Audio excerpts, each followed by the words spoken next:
When you walk into a room, people make an instant calculation about your worth. It comes from an evolutionary glitch in the human brain that automatically links massive physical size and aggressive posturing directly to competence and dominance.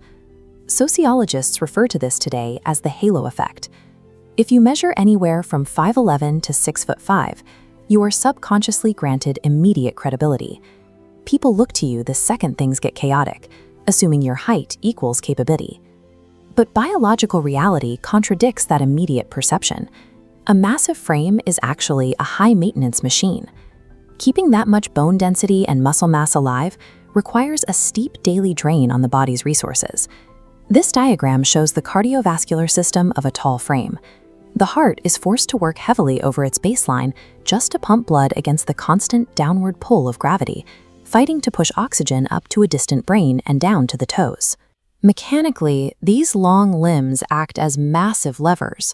Moving them puts heavy torque on joints, translating directly to worn-out knee cartilage and severe lower back strain.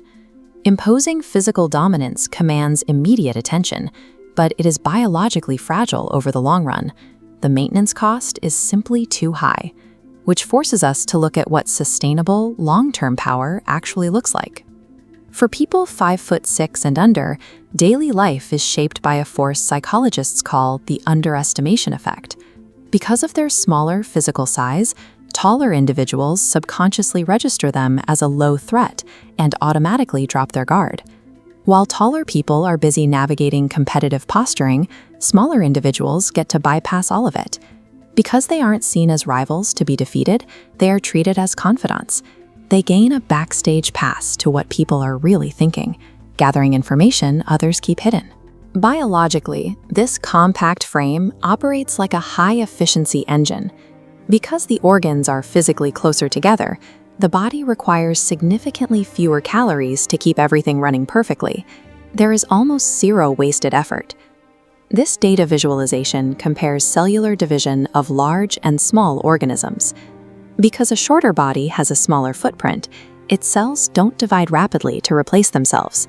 This steady turnover builds a resilient immune system, reducing age-related issues and keeping the body sound for decades.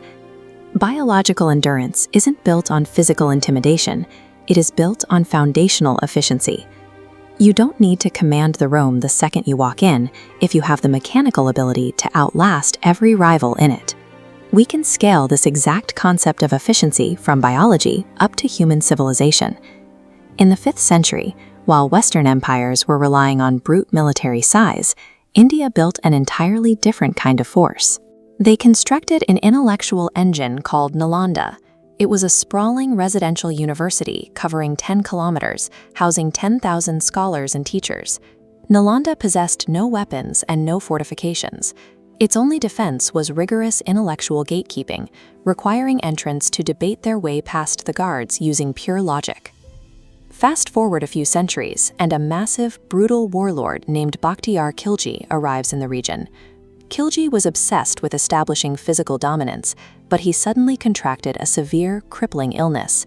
His vast armies and imposing military might could do absolutely nothing to save his failing organs.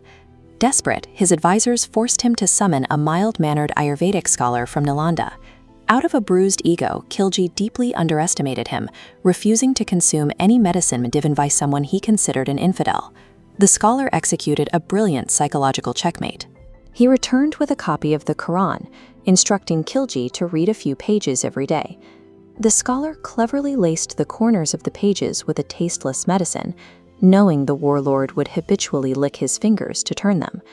Within a matter of days, Khilji was entirely cured.